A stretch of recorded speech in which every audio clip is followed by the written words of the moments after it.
call to order the regular select board. And first up is public comment. Any public comment on anything for the select board? Seeing none and nobody coming off mute, we'll move to approval of the agenda. A second. All those in favor? Aye. Opposed? Motion carries. Consent calendar. On the consent calendar, we also have a cemetery plot that needs to be added. Probably should have done that before we approved the agenda. All right, so we'll back up. Motion to approve agenda with addition of cemetery plot approval. All those in favor? Aye. Opposed? Consent calendar. Motion to approve. Second. Those in favor? Aye. Aye. Opposed? Carries. Act 181 implementation presentation by Two Rivers of Peachy. Peter's here. Hi. Yeah, they come up here, or what would you like to do? You're fine right there. Okay. Well, for the record, my name is Peter Gregory, Director of the Two Rivers Adequachi Regional Commission, and Trevor asked me to come and talk a little bit about Act 181 and specifically what the Regional Planning Commission's role in that change and in that law change. And 181, to refresh everybody's memory, was passed last year, and it included a lot of Act 250 changes, a lot of regional planning statute changes, and some downtown development board changes. So it was like 3 parts to that bill. So I really don't have a presentation. I saw that on the agenda when I printed that out this morning, but I guess what I can do is talk a little bit about the Regional Planning Commission role in those changes. So what the law required all the regional planning commissions to do was to prepare land use maps that are consistent statewide in nomenclature and style and everything. So we've been doing land use maps with our regional plan for over 50 years, so that's nothing new. We have one currently, we've had one at every iteration to date. But this time around, each of the regional planning commissions are using the same land use area names and descriptions, and that's all laid out in statute. So we are all at different stages around the state in updating our regional plan. One regional planning commission, Rutland, is probably going to be going to the land use review board first for approval. That's a new step. I mean, for forever, since Act 200 was passed in '88, way before all your time, it set up a mechanism for town plans to be reviewed by regional planning commissions as an option. Up to last year, regional plans were never independently reviewed at all, as far as meeting the goals in the statute or having the structure that they're required to have. So now this new land use review board is set up to look at our regional plans as they get adopted locally to ensure that our land use areas meet the law and the definitions in the law, and to make sure that the names are consistent so that there's a statewide consistent foundation on which to then drive Act 250 exemptions in specified areas. Not everywhere, but just in the largest communities: Randolph, White River Junction, Bethel, and perhaps Bradford, and a few others.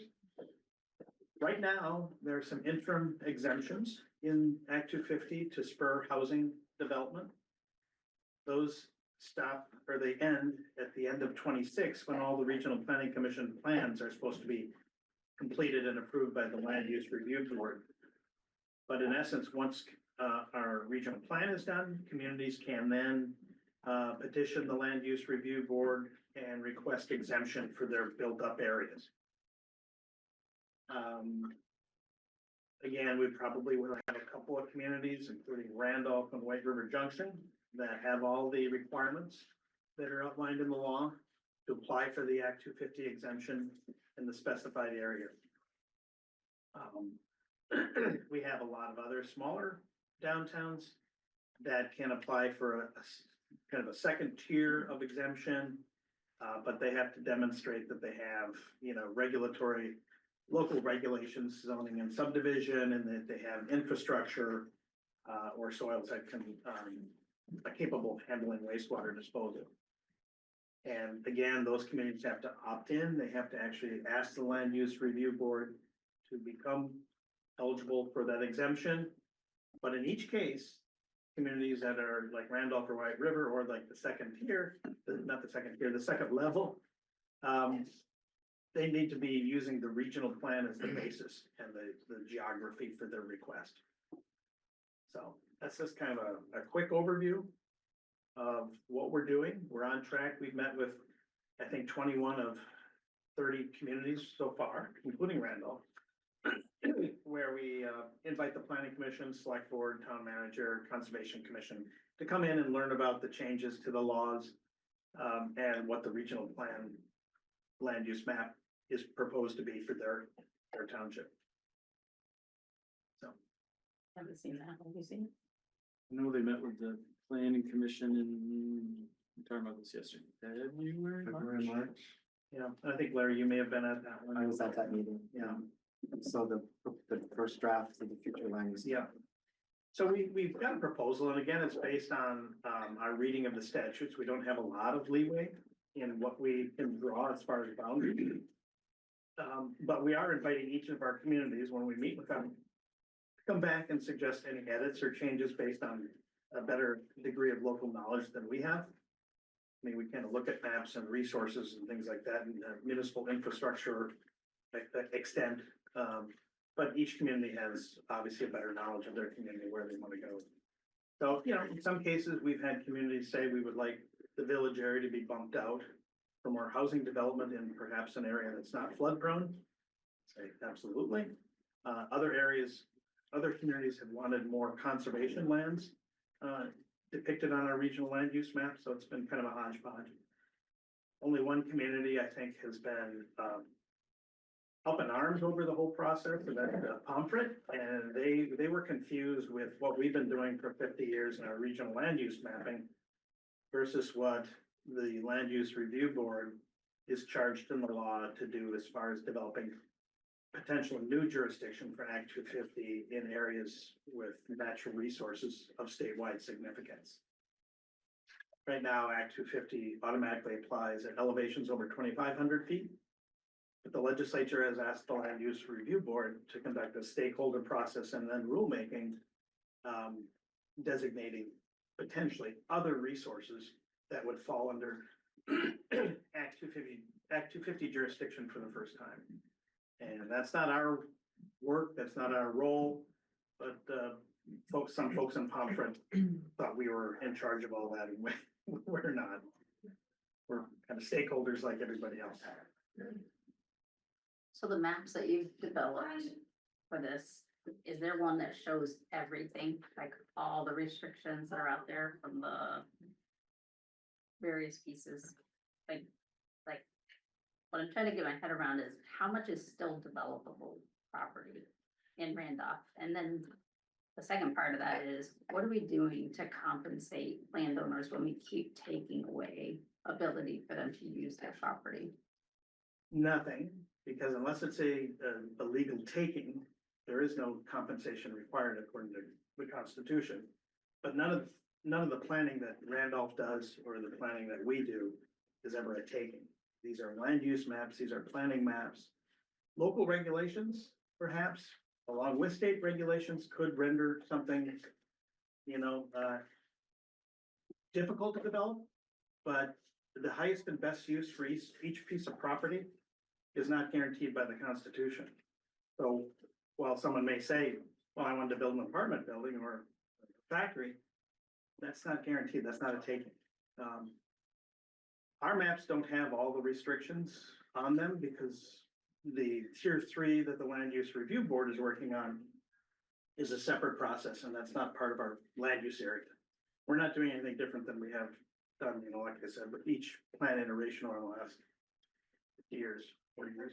But does your plan show like all the wildlife corridors and like all the different, like this is floodplain and this is now river corridor protection area? Is there a map that shows all of that on one? If not, could there be? I'm sure that the local Randolph maps have the floodplain, maps, the 100-year floodplain, special hazard areas listed. We don't have the river corridor mapped. We may put that on our map. Some of the regional planning commissions are. There's a new state law that'll kick in, I think in 2027 now. I think it was delayed a year. Where the Agency of Natural Resources will be taking over administration of flood river corridor areas. Because communities have been reluctant to do that level of review and regulation. So the legislature felt that the state should be doing that. So our maps don't show all the rare and endangered species and all the, those kinds of things. We don't have a line on our map showing the above 200 or 2,500 feet or anything like that. Perhaps in the future, the Land Use Review Board goes through rulemaking and identifies any other resources. We may put them on some of our regional land use maps, but we're not the police on Act 250. We're not the ones that determine jurisdiction, and some of that is yet to be developed. So our maps do not have all that stuff on. We looked quickly, this is from the T-Rourke site, there's a future regional chapters draft 26 future land use maps, you can see it. Got some of the areas built in, but not the level of granularity that you might see in a local map, but just something that's seems like a work product, a part of the process here, but Yeah, town so center that's interchange. That's the existing map Okay, that's in place now, and the legislature has asked regional planning commissions to delineate the rural areas into 3. Our regional plan currently has 2. We have rural and forest-based conservation. But now we're required to do rural general, forest and ag, and conservation or something like that, so. And I think all of our communities, the amount of conservation has declined.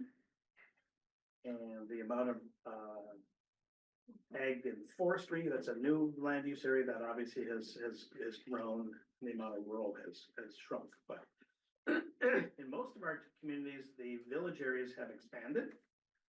Because the state law also requires towns to consider housing targets to build more housing. So in many of the cases, the communities are kind of up against a river or ledge or whatever, so we're trying to help communities identify areas on the periphery that could accommodate more housing development. Because it's a top goal of the governor and his administration to enable more housing to be developed. So our land use areas are growing because of that. I mean, our village areas are growing because of that. Peter, I have a question about that. I'm Erica Robinson, the downtown director here for Randolph. And I had heard at one of our downtown directors monthly meetings several months ago that this process was happening and that there might be opportunity to offer feedback for the designated downtown boundaries. Because I know like there's a couple, like our the Kimball House where the White River Craft Center is and our James Beard Award-winning restaurant SAP is not included in the designated downtown. It'd be really great if we could just bump that border out to include it.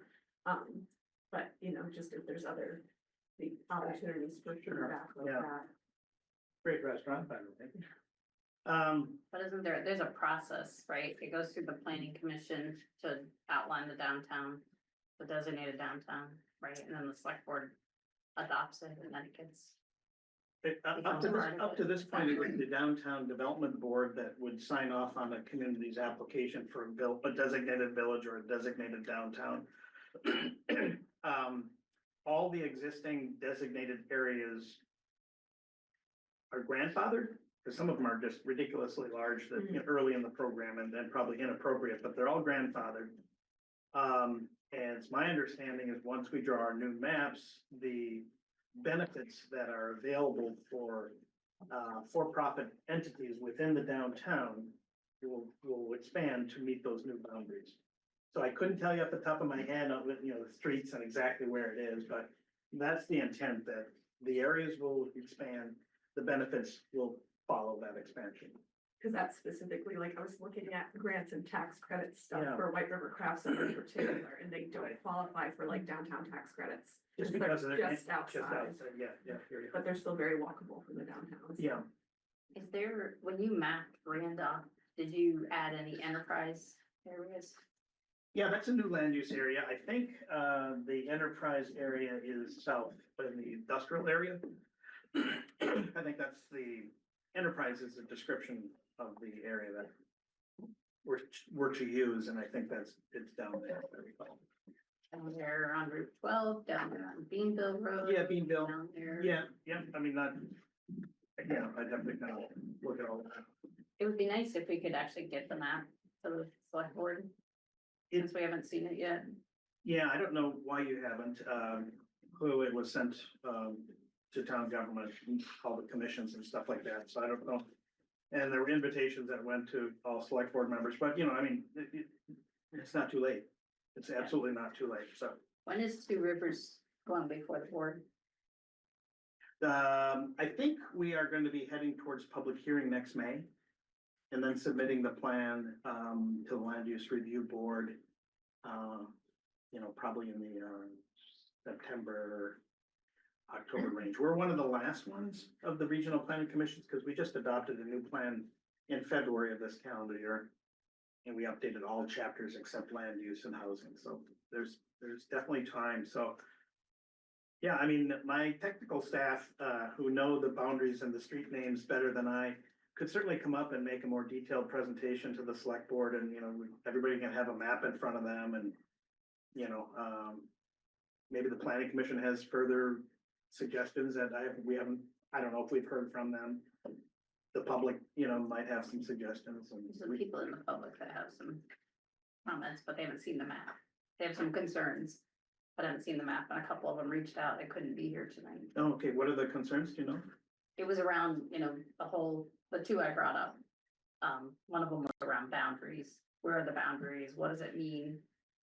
And what is that, how does that overlay with, protected forests and wildlife crossings and everything else? Like, how much are people's properties narrowing in to what they are able to do with them? Right.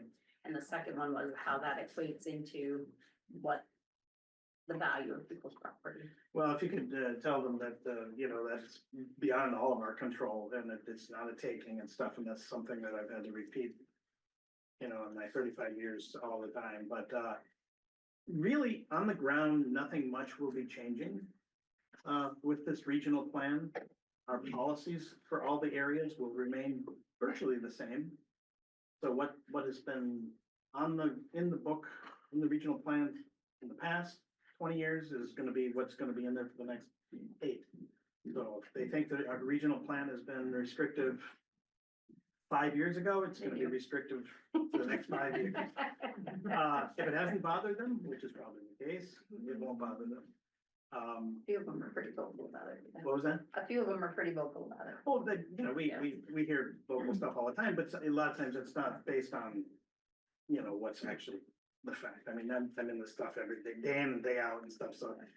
But I think we gotta give them the chance to Oh, see yeah, the map, comment oh, on it, absolutely, have their, whether it changes anything or not, they still need the opportunity. absolutely. No, we're more than willing to come up for another meeting and stuff. You just give us enough notice and we'll do that. And if I can interrupt for a second, I think that there's a couple of different things here, and please let me know if I'm getting this wrong, Peter, but Well, and vice versa, anything I've said, it's one of the members that helped write the bill. I think that there's the land use maps, but then there's the Act 250 areas and how they're being treated differently under the law. So the land use maps were one part of the bill, but then the breaking up the state into tier 1, 2, and 3 is basically a sort of a parallel but separate process.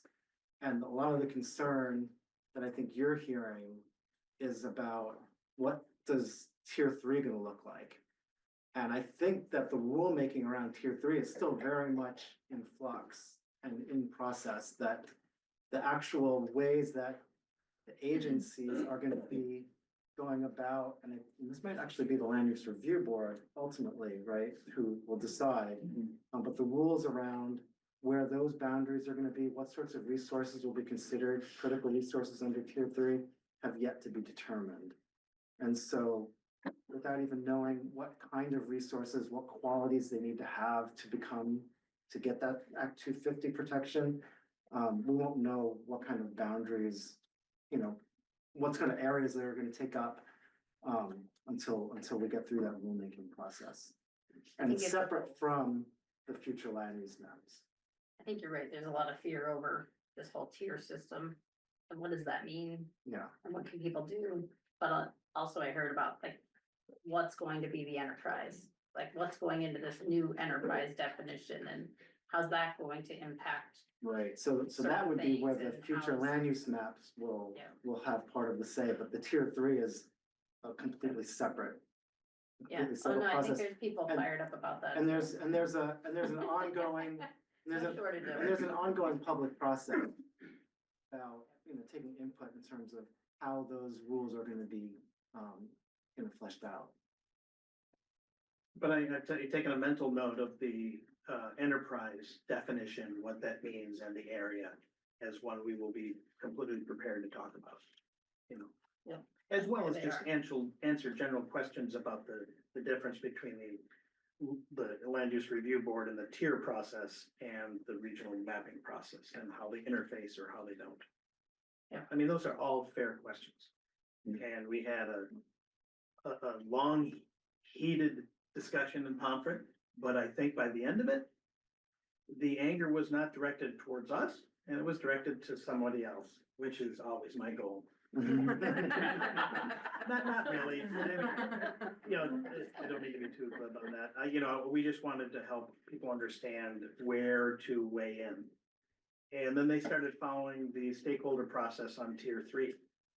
When we provided emails and website addresses and stuff, so they're all following that and asking questions during that process. So that's kind of the way it's supposed to work.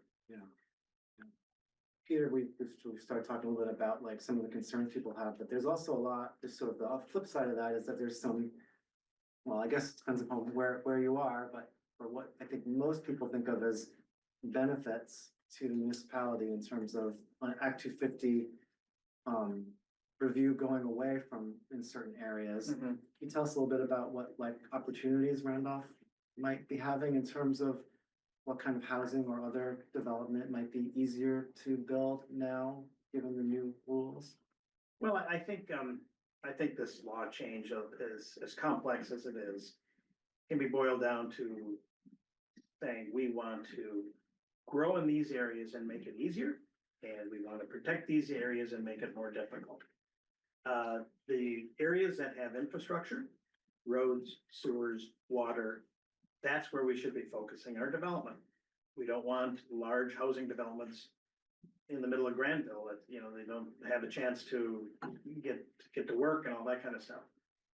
So the Act 250 exemption for Randolph, which needs to be applied for by Randolph, which we would certainly be more than willing to help and we'll sign off on it and support it, will take away Act 250 review in that new area. And that's to take one layer of regulation off the table for those that want to develop in that area. Local regulations aren't affected, so if you've got zoning or subdivision or flood hazard, which, you have subdivision too, don't you? Or not? Yeah, so all those things remain in place. But there's not a state level Act 250 review, which many say is redundant to a well-done local review. So if you feel you're doing a good job with your local review, Act 250 is probably more than not redundant.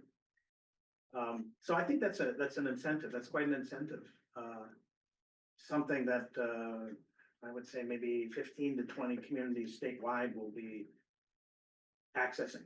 So this is something really important. I wish more of my communities would be interested in that. And then, for those that second level of communities, maybe the Bethels and the Bradfords and things like that, they have to opt in. And I know the legislature and the governor really wanted to be the other way, where you'd have to opt out. For once, he's saying, he's not saying this, but I don't really care about local control. Housing is such a crisis that we want everybody in.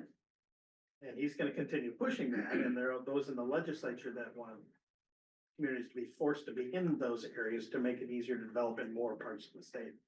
But it's still very much up to a community to apply for these things. I think from a planning perspective, it's a good thing, and that we will encourage communities that don't quite tick all the requirements off. They may not have subdivision regulations. We're offered to help them do them, to get them done, because I think more areas conducive and encouraging of development in the right places is a good thing. And that's the whole concept of what we've been doing for a long time. Right. Any more questions? Comments? Inquiries? Curiosities? None? Okay. Well, I'll wait to hear from you. And, Sounds like we'll get the maps and schedule maybe the more detailed one Yeah. and make sure the invitations are out to anybody. Yep. Interested committees or other. right, citizens, yeah, and, I'll bring, a few of us that know different processes a little bit better than others, so we have enough folks that, know more than I that can answer questions. But, happy to do it, and we have plenty of time to do it. No decisions have been made, but we did meet, I think, in February, but, Yeah, so that was for the initial draft map. What's the next step for that, in that process? well, we, on our website, when we meet with a community and go public with a map, then it shows up on the regional map. The few communities we have, and it's still kind of gray. But once it's a final map, then we start doing final shopping it around, and then we go to, public hearings, and we do more outreach. But, I mean, until the board adopts, next summer, or fall, it's still. It's a draft map until next summer, like a Yeah. whole year from now, Yeah. so the final Yeah, draft, yeah. the final map is adopted. Exactly, it's a while. And we'll, by then, it won't affect our mapping process and the regional plan process. But by then, we'll have a better feel for what the land use review board is gonna be doing with tier 3, and other answers will be available, and they'll all start to come into focus or not. And then, of course, the legislature will be back in session and may tweak things, may not. May react to what the land use review board did in the direction they're heading, and say, you're heading in a good direction, or you're overly restrictive, or you're not restrictive enough. It's iterative. There's plenty of time. There's a long time frame in implementation on this. Great. Not seeing any other questions, so thanks for joining us. My pleasure, and we will be back, and just let us know when you'd like that. Thank you, Peter. Yeah, Thank you. you're welcome. Good to see you all. All right, next up, we have a request to swap the health officer and the deputy health officer positions and make that recommendation to the health department, who's the actual one that appoints. Anybody have any concerns with that? We did this already. Yeah. Well, they decided to leave it because it's the same thing, Okay. one acts in the other's stead, and that was the approach we took, but we're not being asked to actually make that happen, so. Gotcha. Okay, I don't have any concerns with that. Seeing none? Move, A motion? move that we swap those positions as described. Those in favor? Aye. Opposed? Motion carries. Did I hear Alyssa on mine? Yes. I found it a while ago. 5:35, normal time. Hey, we have a water wastewater allocation and variance request on Pearl Street. Chris is online, the applicant is here, you have, and I apologize, I missed a little write-up on the allocation was in the packet too, that's for connection to the water system, the variances from connection to the wastewater system. Water wastewater committee met on both. Both actions are supported by the committee. And then everyone is here in that chain of events that you possibly want to ask questions. And so the water allocation, is standard. Anybody want to move that one? So that would be for the town water, motion to approve. A second. All those in favor? Aye. Aye. Opposed? And it's wastewater, that there's a variance request. You wanna present it or you want Chris to present it? I'm happy to speak about it. My name's Rich Finnegan. I own, Zero Pearl Street. As I said to other boards, it's the coolest address in town. It is zero. Whoever has had a zero for an address. So, I'm sure that'll change eventually. So we've got a 5 lot subdivision that was approved by the PRB and, you know, after we start, working with Chris and with our excavator Jeff Gilman, we just found out it's untenable to, tie in and have gravity feed the poop into the system. So, there are 2 options. One would be to put in a pump system and the other would be to have septic systems. We're opting for the septic systems because of the financial hardship associated with putting in the pump systems, maintaining the pump systems for 5 units, and the financial hardship that occurs because of a reduction in marketability and impact on value of the properties. You got an ongoing association that you have to have meet and rule over it, and you've got ongoing expense, capital funds that you have to create. Where the soils, Rob Townsend is the engineer. And when we were on site digging 4 test pits, we went down 7.5 feet. The first 5 or 6 feet was beautiful sandy gravel. Then it was like Presby sand after that. So the leach fields are the smallest leach fields you could possibly design for sanitary waste disposal. Any comments, Chris? Discussed it in depth and, you know, I'm happy to answer any questions you guys might have. I think you might have cut out a little bit at first. Sorry, yeah, the committee discussed it in depth. They covered quite a bit of bases on it, including there was a question about the range and, the distance from the Pearl Street well. But it is outside the 200-foot no-fly zone as far as the source protection plan goes. It's roughly about 550 feet away, and the source protection plans do allow for that, as long as as they're properly engineered and constructed septic systems, which I believe the septics are actually even further away. That's just the edge of the lot is what the 550 is. May I add one thing that might be helpful? The state has already issued the permit and it's in the packet that I provided.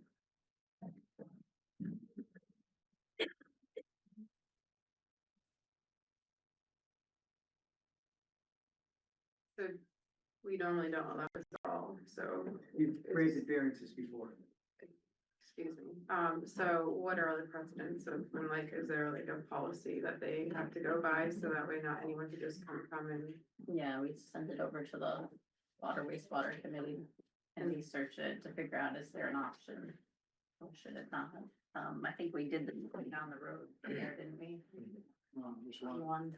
one, very similar reason. So no threshold that has to be met in order to get to this point. It's mostly it's a cost prohibitive. They'd have to put in their own pump station, Yeah. which is pretty costly. And then they look at sort of where is it in proximity to other folks. Pearl Street.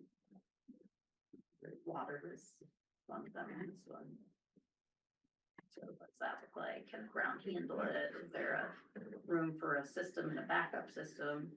Which is a state requirement. If the state's already issued the permit, they look at all that stuff also. It's a matter of, do you want housing lots down there? For somebody to have to come in, it's a site, what's the cost of the pump station?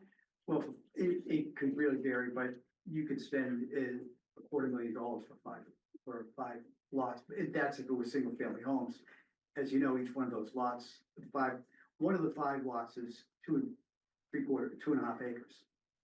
So that could be, further subdivided at some point. So you'd be looking at a substantial expense, and not just the expense of installing it, which then impacts negatively on, you know, the properties price, and then drive the price up, people can't buy them. But also the operational costs. You know, Chris has identified during the hearing with the committee that, you know, sometimes they've got as much as, for just 2 or 3 units, $7,500 in a year for operational costs and maintenance, as well as the negative impact that you have in terms of marketability. People don't want to buy into someplace that, you know, they need electricity for their poop to flow uphill, especially with the amount of power outages we've been having. Is this a septic system for every single one of the lots then, or is it like, is it a communal septic system?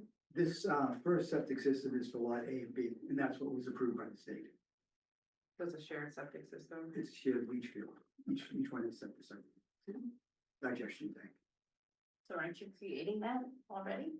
If they share part of the infrastructure, they gotta have a way to share the cost of the maintenance and Well, replacement and all yeah, that. but that cost is a lot less, you know, for instance, with these soils. For instance, the septic system we put in at our house that Harry Works many years ago designed on North Randolph Road. So that's been in there for 30, we've been there 32 years, for 32 years. Didn't have a septic system where we moved in. And those soils are clay, you know, clay. These soils, the likelihood of that first leach field ever needing replacement is next to none because of that 7 feet of gravel and sand.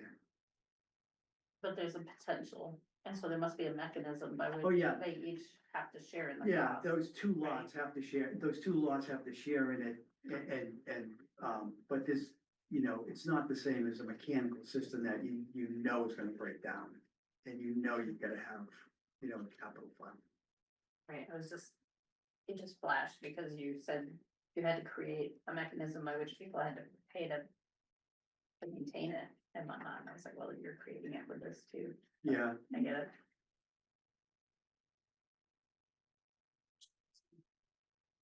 $250,000 divided by 5 plus the lots.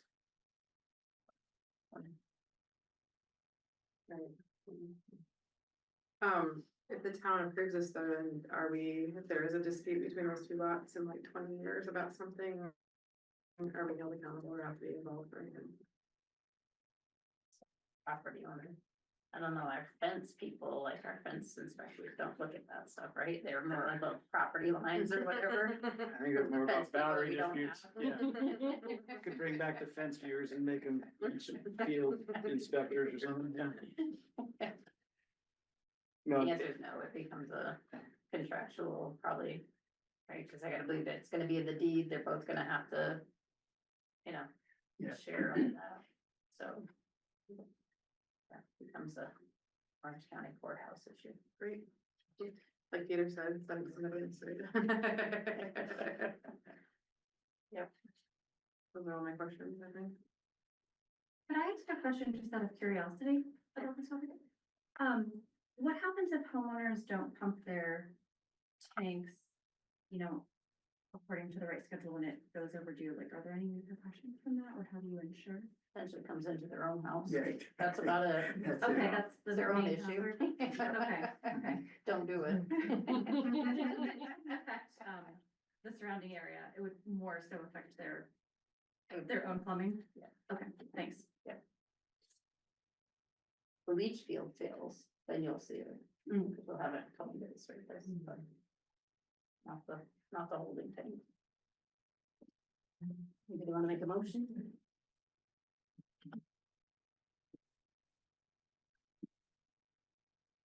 Motion to approve the variance request.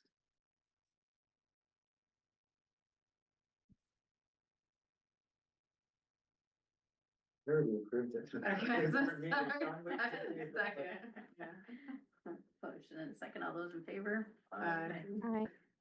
Opposed? Motion carries. Assembly permit for the New World Festival. Thanks so much for your time. Yeah, thank you. Take care. Bye-bye. Yeah.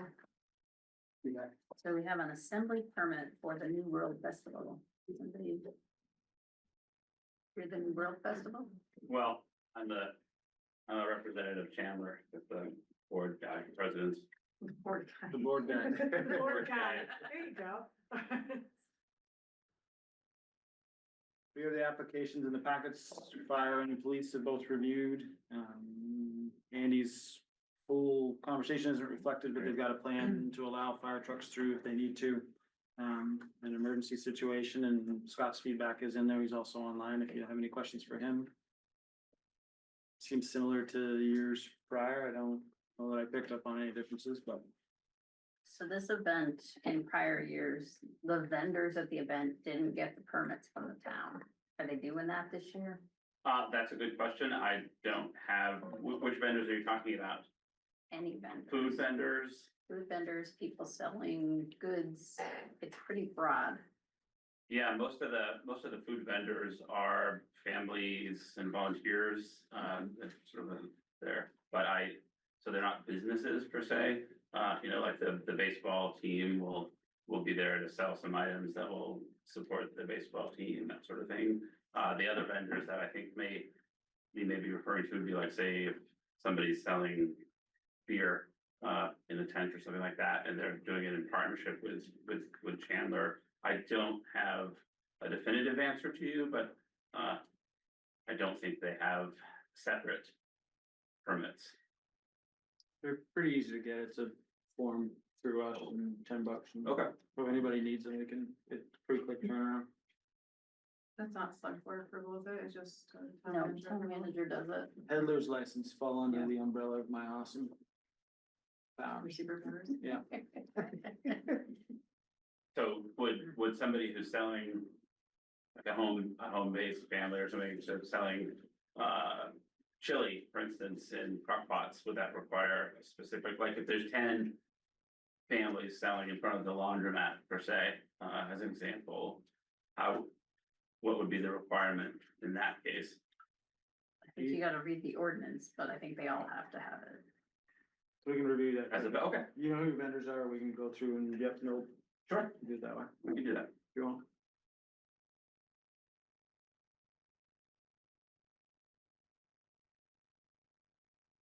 Do you have any concerns, motions? Motion to approve? All those in favor? Aye. Opposed? Motion carries. A KPL Kupalo Grant Preservation Easement. Revised proposed revision or revised versions are in the packet as well. They've been reviewed by the town attorney.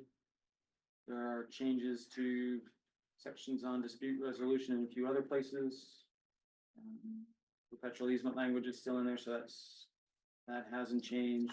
There's some other pieces we've raised before that are still in there that are less palatable, but certainly not fatal flaws or anything to hold up progress over. Assignment of attorney fees in case of a dispute, for example. We've highlighted that half dozen times through the different iterations. And yet it remains, but it's not, like I said, it's a concern, but not something where a hill to die on for sure. It's come a ways, you've seen Mike's review, like I said, there's nothing fatal in there. His general advice is sort of just know what you're buying, in terms of the perpetual easement and what it requires. I think we'll hopefully never have an issue, but there might be a little bit of wayfinding if we do.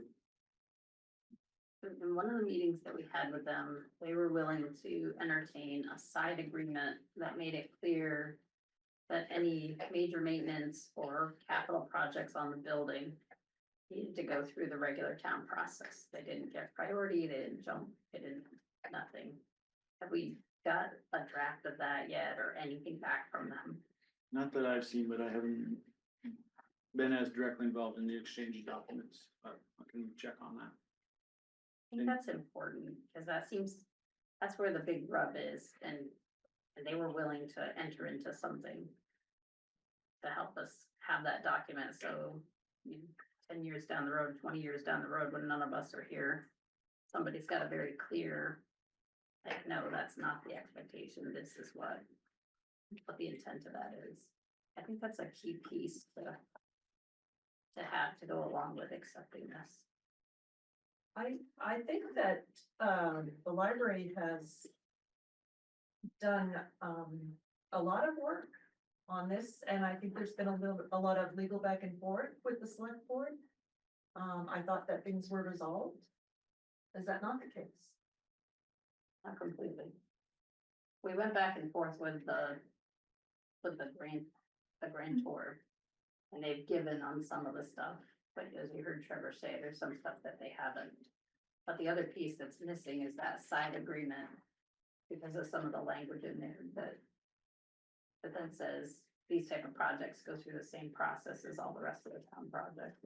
And they agreed to it. Is that true for other easements? I mean, is that language that, just because I wanna know, you know, we have two grants that basically have 30 years of easement to them, right? And one of them is 10 and one of them is 20 and they're consecutive, is that, or they're 2 10s? Is that sort of language typically a part of those, or is the rub just because this one says perpetual? Because none of us are gonna be here in 20 years, right? So I'm really. But I'm just trying to think it through, training in a way that makes sense for me. Yeah. I don't think that language is the same. The perpetual stacks different requirements in there. I think that is. I think there is a difference in the time limits in terms of what it requires, what it drags with it for requirements. Okay.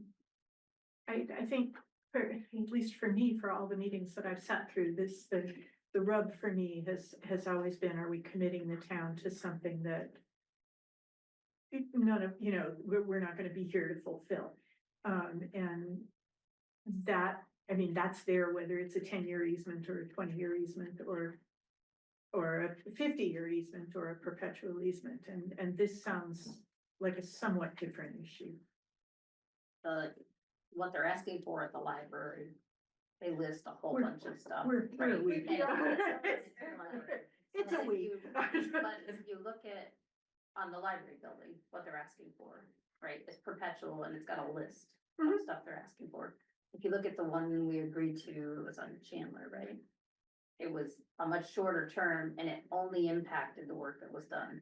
Yours impacts the whole building, right? It's got the facade of the entire building, it's got a bunch of stuff. Well, we have there are 2 grants already in place that you've approved, and so this is just different because it's perpetual? It's perpetual. What but you're also- asking for?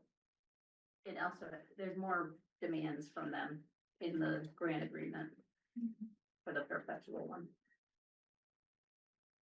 So is there any way that you could articulate exactly what it is that you're having a problem with in written form? Yeah, we've provided some of the stuff that's been referenced before, such as the attorney's fees provisions in terms of if there's a conflict, who's responsible for what attorney's fees, and just suggested we're responsible for our own is one small one, but like I said earlier, I'm not suggesting we go back to the drawing board over that. It's there and something to be aware of. With the side agreement, it's more about codifying that we will do capital planning because buildings are paid for out of one reserve fund. And this building draws from it, the library draws from that, and everything else draws from Police that. station, the fire departments. Yeah, and so it's just making sure that because there's limited resources in one reserve fund, that we're always able to prioritize those based on overall need. And that there isn't some 22 years down the line, 30 years down the line, some argument over, we'd like to enforce provisions of the grant to get this thing that then jumps or creates some other conflict. Competing Or resource is the thing. dollar value the town can't afford? Also to protect local decision making and how those decisions get made. I They think seem this is, amenable to it. yeah. I just haven't seen them. and it fits with their past practice, which is why they're amenable, but they likely won't be here in 20, 30 years either in terms of the same players. What do you need to have us do? I think we just have to communicate, ask them where it is. If they had agreed to it, we're gonna draft it, last I knew. But So do you ask that question as a board, or do the trustees? And when you Or say, both. when you say they, what do you mean? it was the housing conservation. Yeah, we should be. I can ask, last time Amy was very helpful, stepped in, shuttled stuff back and forth, so we've done it a couple different ways, so. I think that's the only piece. From what I understand, unless anybody wants anything else, I think that was the only piece that we were. Seems reasonable. Can we approve the grant pending an agreement which is satisfactory to our town manager? Then we don't have to look at. And then we can move on. So moved. And did you just make the motion that Stephanie claimed?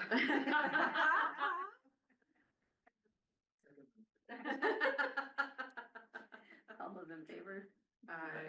Aye. Sounding like a song. Could you please read the motion again? So moved.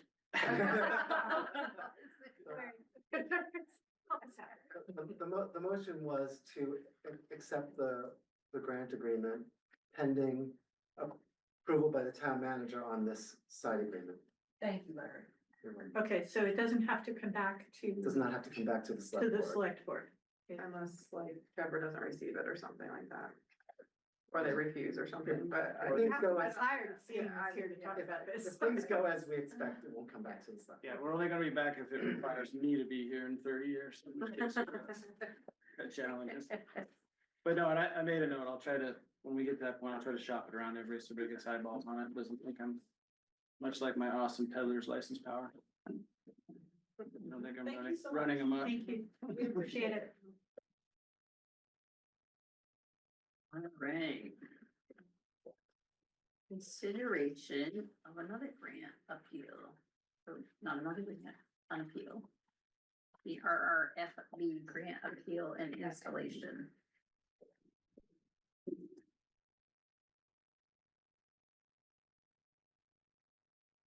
So, yeah, so we were here to speak to that as a continuation of the discussion that began at the last select board meeting. So I'm Mary Ann Zavas. I'm one of the co-chairs of Walk by Below Randolph. And, you know, basically what we did over this last month, since the last select board meeting, was do a little bit of research and, you know, homework, looking into some of the concerns that you raised at the last select board meeting in terms of, you know, how the grant would be implemented, the impact on the surrounding residences and that sort of thing. So I was gonna start out and just go through some of those and what we have found out. So in terms of the potential impact on the Randolph House residents and others in that area, John and I met with Randolph House residents on July 16th, and also Ann Howard was there. She had also put together a survey to ask the residents how they felt about a flashing beacon being put at the library, School Street crosswalk. And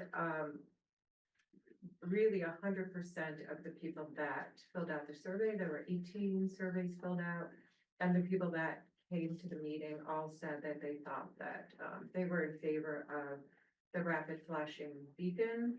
And they said that, you know, really, if there was any inconvenience, and in the surveys, they really didn't know, they didn't think there would be any.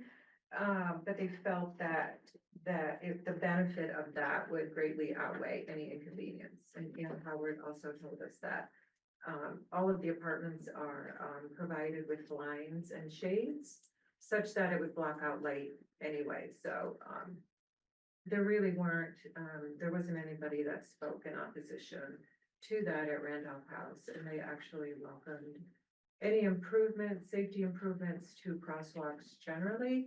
And some of them noted that in the surveys. I have copies of the surveys, and I think we sent them to you, Trini. So if anybody wanted to see these, we actually have hard copies of them. But it's pretty basic. All of the people answered that yes, they were concerned about the safety of people walking in town. They supported the installation of the rapid flashing beacon in front of the library. And no one felt the beacon would shine in their apartment windows or would bother them. So there was, and so then at the meeting, there were like 19 or 20 people that came.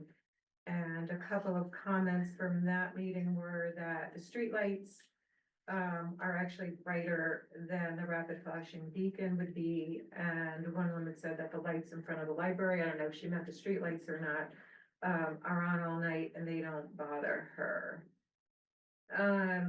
And on the front of the survey, and I don't remember too much about Ian, how we're talking about this, but they performed a demonstration with bright flashing lights one Wednesday night so that residents could observe what it might be like having lights on the crosswalk sign from their window. So I think that was done.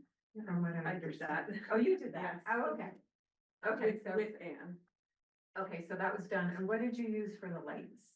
We have, our ICBC owns lots of these really bright circular flashlights that we've used for events and things, and they're like really bright, and, we just put a little over tissue paper, single layer overlay of orange on them, so they look more like the orange flashing lights. And Anne and I stood on either side of the crosswalk, each with 2 lights, and flashed them. And we had alerted the residents we'd be doing this at 9:30 at night, and they all came outside or came to their windows. We also had someone video it. Oh, great. And in the video, you can clearly see that they're not even as bright as the street lights are. So, and the residents who came out said, you know, like, it didn't bother them from their apartments, but even when they were out on the little bridge there, it wasn't a nuisance at all. Okay. Yeah, so that was done. I think that was something that was maybe even suggested at the meeting, last month. So, so there's one other residence there. It's the, I think it's a White House that's sort of next to the library. So a member of our group did reach out to the woman that lives in that house, and she was not in favor of the rapid flashing beacon. So we just wanted to let you know that. And I don't think there- Emailed us. She emailed her opposition. Oh, she did. Oh, okay. Okay. So you got something on that. So that didn't seem to be an issue. So, one of the other issues was, how does, installation of the rapid flashing beacon fit in with other town planning? And at some point after the last meeting, there was a draft of the Two Rivers Walk Bike Master Plan that, that was submitted and sent around. I assume you saw a copy of that. It's a draft at this point. We haven't even met as a committee yet. That's coming later. Oh, okay. This is an iterative process and push it back, push the calendar to the right, whichever direction it's gotta go. It's gonna come in the fall. And we've got some internal stuff. We've got to review it. We're gonna sit and read it, Two Rivers. Then there'll be a draft. That'll come to you. So we're at the very front end of that part of the review process. Okay, I'm just gonna say, I saw the draft, and I understand that it is a draft, and it's gonna, I guess, go through some changes. But the draft does, talk about RRFBs at crosswalks, and it just kind of reiterates, I think, some of what John talked about last week in terms of, the research that showed that these rapid flashing beacons significantly increase driver yield rates, reduce pedestrian crashes, that kind of thing. And they identified 4 potential sites in Randolph Village for the RRFBs, and one was the crosswalk on North Main Street, School Street Library crosswalk. So, recognizing it's a draft, it does fit in with, the grant and the proposal that we're making to put an RRFB there. The other 3 RRFBs that they recommended, I believe, line up with the paving project planning document, which again, I know is not like a final document, but it does line up with that. So in terms of looking at sort of more general planning, you know, this idea of putting an RRFB of the library, School Street crosswalk does sort of generally fit into that walk bike master planning and paving project planning. There was a concern raised about potential vandalism to the RRFB, and John reached out to, the town manager in Northfield to see if they'd had any problems with their RRFBs up there, and, he said, no, they haven't had any issues with theirs.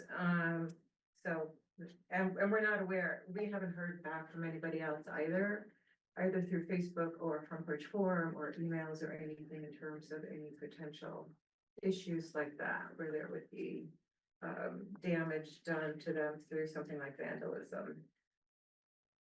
So those were 3 areas of concern, and then it seemed like another area of concern was sort of the more, maybe a more detailed explanation of the installation process and what that might entail, and what it might entail in terms of town resources. And John was going to talk about that in a little more depth. Yep, I'm prepared to do that if that is still a question. I think, our idea all along has been that, understanding that the town has, some issues with capacity, that we would offer to, essentially hire a contractor to do the work, oversee that process. And then the contractor would be the one that would be doing the actual installation, which is not, it's not like a complicated, like a bridge project or something. It's pouring a couple of small foundations, and then the rest of the equipment gets, installed onto those foundations. I know when we talked to the town manager in Northfield, they installed one set of these with their own town crew, and his recollection was that it took them half a day. Now that must be after they had the foundations in place. So I don't foresee a lot of town resource, town staff time being needed, probably a few hours. I would guess it would be John Shangraw's time to confirm like a final location for the new poles that, meets engineering standards and his snow plowing requirements and so forth. But, our goal all along has been to minimize the amount of time and resources that the town would have to put into this. So those were the issues that we heard from you from the last meeting. We don't know if you have any questions or further concerns that we might be able to address. So John, when we met, we talked about how they're bid, all that, and how the contractor's hired. And also about the fact that the town doesn't normally let somebody else come in and dig up their sidewalks and put foundations in and do all that work. Like, that's usually a process the town does on their own infrastructure. And so you were gonna reach out and look at what the bid spec would look like, the RFP, to hire somebody, work with Trevor on that. Did that ever take place?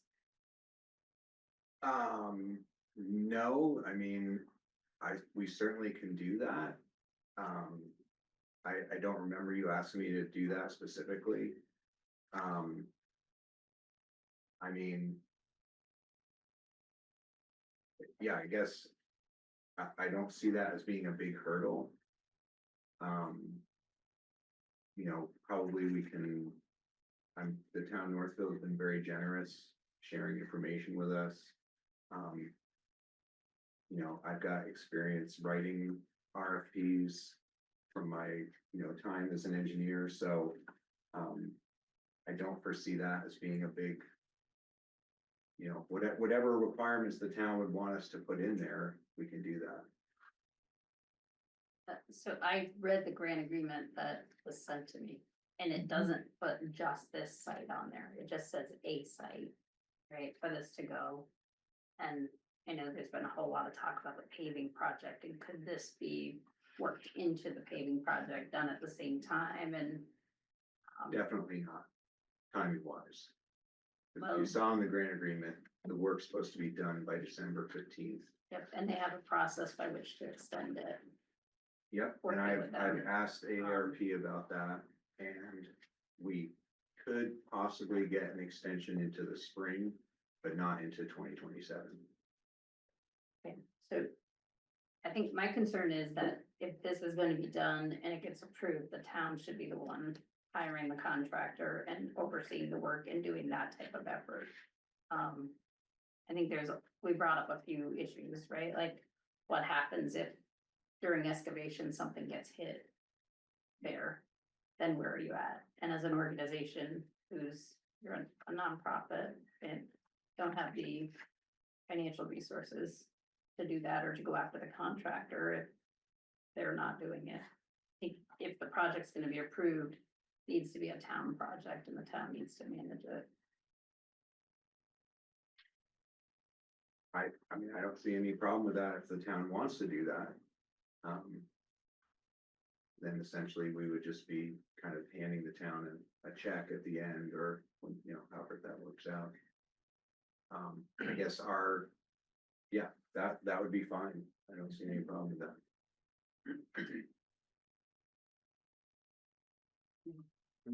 I'm a little concerned about, you know, we have this process that Mary Ann alluded to, we spoke to about. That we have a draft plan that includes the possibility of these beacons. But it's a draft, right? It's not the final plan, it's like the starting point. And this seems to be short circuiting that whole process, that we're gonna say, well, because it's in the draft, that we're gonna go ahead and do part of it.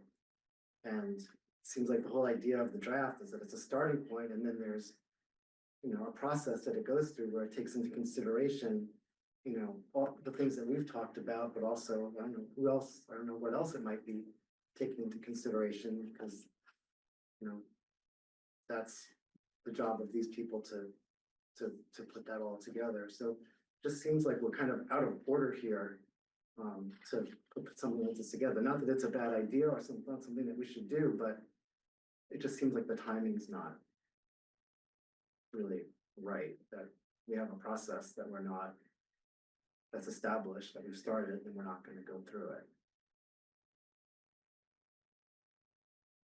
I brought up the vandalism piece in July, and it wasn't so much like, has this happened or will it happen? It was more like my curiosity was more cost. If it happens, replacement and who takes care of that. Did you ask that question about replacement, or did you find out how, like, if something were to break or get broken? Did you find out those figures? I mean, and I assume that it would come back on the town to fix because the grant is only for just one. Installation. Yes. Yeah. Yeah, I mean, the town has insurance, I'm assuming, for things that get broken or vandalized or a car hits it or whatever, so. It's also a high deductible for, you know, municipal insurance, so the majority of it is gonna come out of somebody's budget. 1,000 right now. Mm. The lamp post got hit. Do we know where the process is with the planning for this thing that we were just talking about? Do we know what kind of timeline that's on? We have a draft, do we know For the class 1 or the master plan? the plan, For paving? not the paving, just The plan for the one that just came in Master draft one. Yeah, I think we were talking with, we were trying to align schedules, maybe getting together or getting through a review process by the end of August, say, somewhere in there. Either queuing up for as early as September or be our October meeting. it seems like waiting for that seems like that would fit in with timeline except for using the funds of the grant.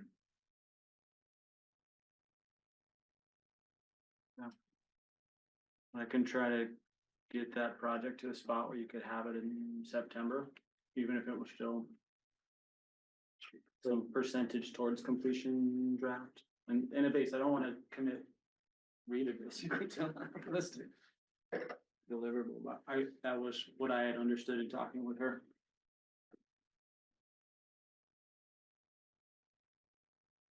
So I wonder, the question, I can't, doesn't really make sense to me to turn down money for something that we could do now, just because it doesn't fit into to wait to do all four, let's say, they're recommending four, to wait to do all four at one time versus. I'm not Yeah. suggesting that we turn it down, I'm suggesting that we wait to see more about what the planners say in terms of how the appropriateness of this as being part of a bigger plan for pedestrian safety in town. And it seems like we already have a process underway and that it's gonna be making progress that would coincide with the timeline for accepting, spending the money on the grant. So you're talking about September next month? That's what Trevor was And, saying, okay, yeah. okay. Can I just make a Because, quick? I mean, I would, yeah. I was just gonna make a quick comment, cause, I've been on the committee that has been working on that plan with Two Rivers. And so I looked through the draft plan. I don't know if, maybe that would be a comment that the committee would put back to the RPC, but I don't think, for example, they did a whole inventory of the town sidewalks. There's a table of all the sidewalk segments with like, different ratings, like critical, fair, good, blah, blah, blah. It doesn't say, so let's say there's a group of, I don't know, 10 sidewalk segments that they say are critical because of whatever, they're falling apart. And then there's a cost associated with those, but it doesn't say like, do this one first. So I'm not sure. I'm not sure the plan is gonna have the specificity to say the number one project in town is this RFP of the library. Not that it would be the number one, just that it would be something which after additional review, that the folks who are experts in this say, yeah, this would really be something which makes sense in this location, given all the things that kind of we've already talked about, and who knows what else. But you may go through the process and people don't want them. Right, and then you've installed it. And we've got one neighbor that doesn't want it. And her house is right there. Although she was not It's- bothered by our testing whatsoever, and we were a little bit noisy. when we So were we're there. relying on what she said to us today. Yes.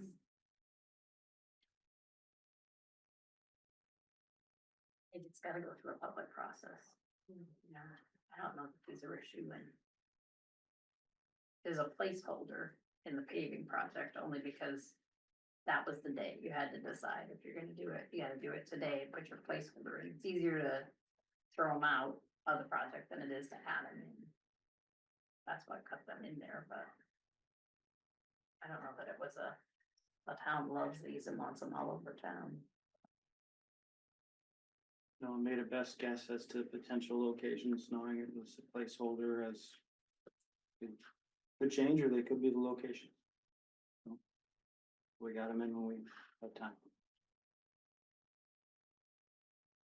So is the issue the location? I mean, just so that we understand, clearly. I don't know what that the there's issues are. been a townwide decision that these are even wanted in town.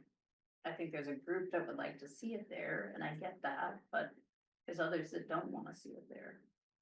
So part of it, I think, is going through the process of developing a plan that then is got input to it. There's been a chance for people to comment on it, and there's some level of, what's the benefit to these? What comes out of it, and what do people want, and where do they see it? Have the meetings that Walk by Girl Randolph has hosted not really met that criteria for public discussion, public debate? No. It hasn't been the plan. The plan's just coming in draft form to the town right now.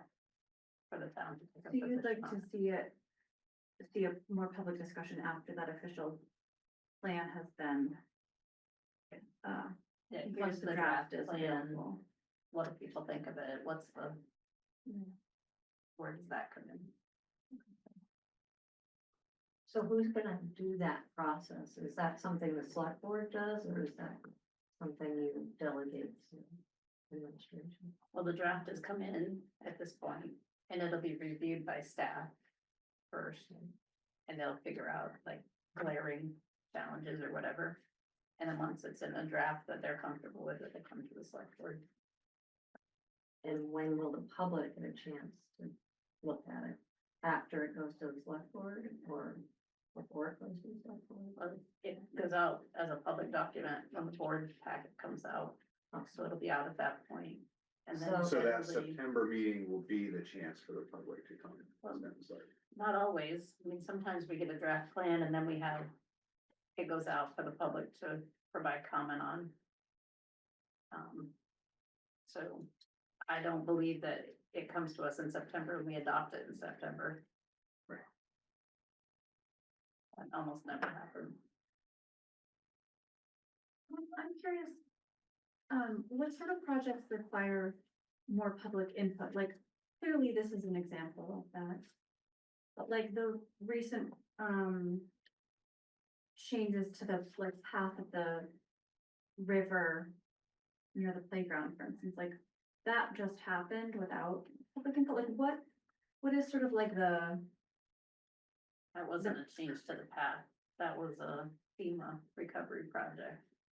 so taking out, right, the Lincoln Ave work was FEMA, FEMA. and then changing, you know, there used to be this little path through the knotweed, and now it's sort of graded and seeded.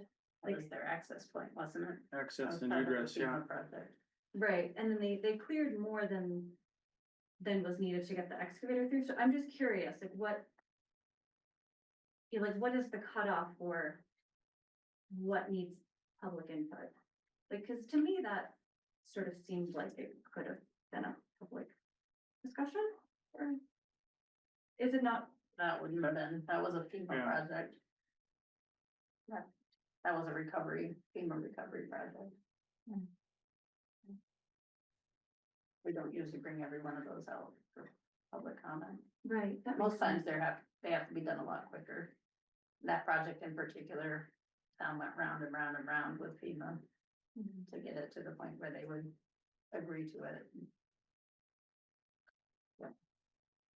It was actually talked about many times in this in this board's meetings, so it was pretty public. Well, as you know, I don't attend very many of these, so I'm just curious. A lot of to- time on that one, yeah. Oh, you know, once a month.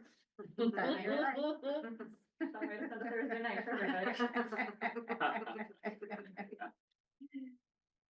All right, so we'll look for the draft plan when it's done the staff review and take it from there. Okay, to be continued. So is there anything we can work on in the meantime over the next month? So that in September, we'll have at least hopefully everything that we can give you to help move it forward? What about the extension to the grant? So say we go through the planning process, take September, October. We do reach agreement that we want one and we've got a spot, and it's the spot. Now we're in mid-October. Now we're racing a different kind of clock, so maybe if I it's will ask. possible to seek that, so then at least if it falls together earlier, and this thing does happen, no problem. If it falls together later and it happens, no Yeah. problem. If it doesn't come together at all, no problem. We're covered in all three possibilities. That might be something that, We can do that.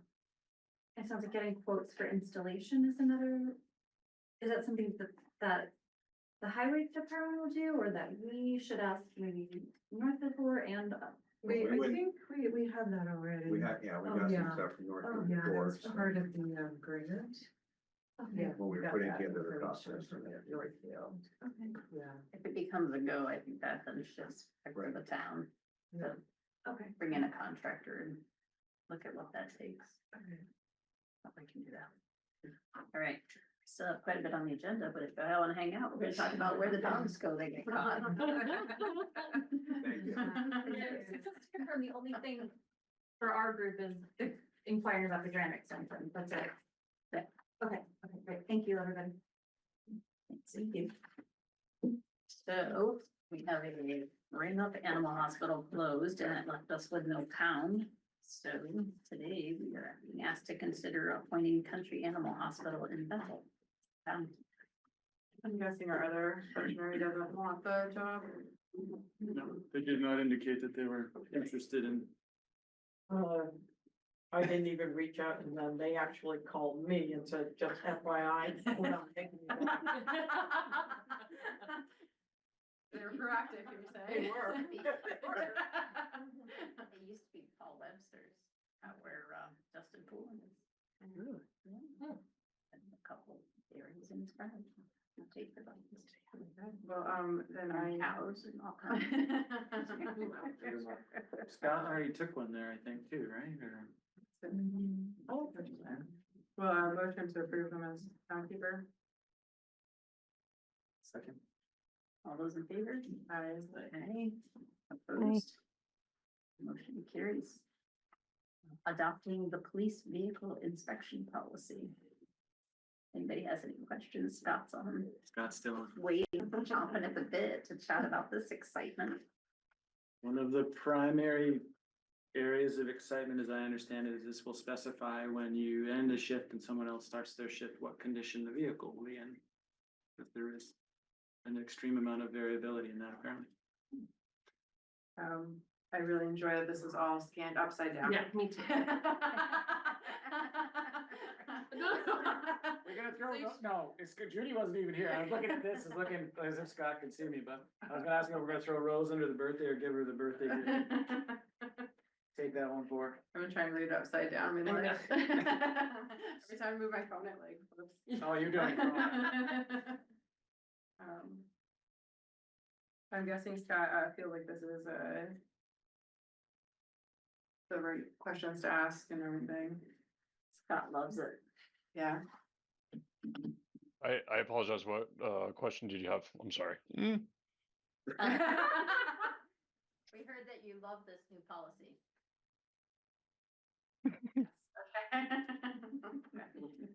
Alright, well, motion to approve. Second. Scott's In favor? Aye. Aye. All C4 cans must be removed at the end of shifts. Already done. Now I can just pass the word and be good to go. Awesome. All right. Thanks, Scott. Thank you, guys. So we had a manager's report. Is there anything new and exciting? Nothing new and exciting. We did send you some additional information on the Salisbury Square stuff. We hadn't landed on a meeting date yet that I saw, but we're working to put one together. And the state has very much been in the mix on that, so it's definitely a three-legged stool. As opposed to one-legged one, we try to sit on and then fall on our faces. Nothing else. I'll try to get some of those policies together for you, have them for you for the 11th. We just had one of those runs, but everybody's okay. Everybody's mostly healthy. Okay. All right, so now we need to find that we need to go into adjustment. Yeah. But it's both prudent and necessary. Under which session? Well, this one you're just finding it's prudent and Okay, necessary. motion, so moved. So per your wisdom and discretion. I second that. All those in favor? Aye. Aye. Opposed? Motion carries now to go into executive session. With the numbers and the squigglies. So moved. Second that, too. Contracts, real estate, and personnel. It's Pretty primary. close. Get a second? Warren's over here, is, you want me to read it? Do you feel like- No, you No, got it. just, we've got contracts listed. We probably won't actually do anything. That was just left on there. Real estate will have a quick update on a couple of things, and then personnel will be an update on a couple of things. And there will be no action expected. So we will not be returning. Coming back out. Second. All those in favor? Aye. Aye. Opposed? Motion carries.